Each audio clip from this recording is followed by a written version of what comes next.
எல்லாருமே ஓட் போடுங்க. ஏன்னா இந்த வாட்டி ரொம்ப ஒரு இம்பார்ட்டண்டான எலெக்ஷன். ஸோ அடுத்த ஒரு 20 வருஷத்துக்கு வந்து டிசைட் பண்ண போகிற இந்த பாலிடிக்ஸை வந்து டிசைட் பண்ண போகிற முக்கியமான எலெக்ஷன்ஸ் இந்த எலெக்ஷனும் அடுத்த எலெக்ஷனும். ஸோ எல்லாரும் ஓட் பண்ணுங்க. சார், ஜிவி பிரகாஷ் அவர்கள் வந்து சமூகம் சார்ந்த பல்வேறு கருத்துக்களை முன்வைக்கிறாங்க. அரசியல் பல்வேறு பாடல்களும் சமூகத்தில் வந்து விளைவிக்கிறாங்க.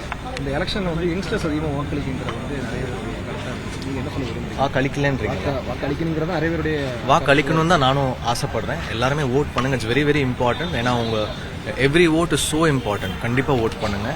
நான் ஓட் பண்ணியிருக்கேன், நீங்களும் ஓட் பண்ணுங்க. செய்திகளை உடனுக்குடனும் துல்லியமாகவும் தெரிந்து கொள்ள சப்ஸ்கிரைப் பண்ணுங்க.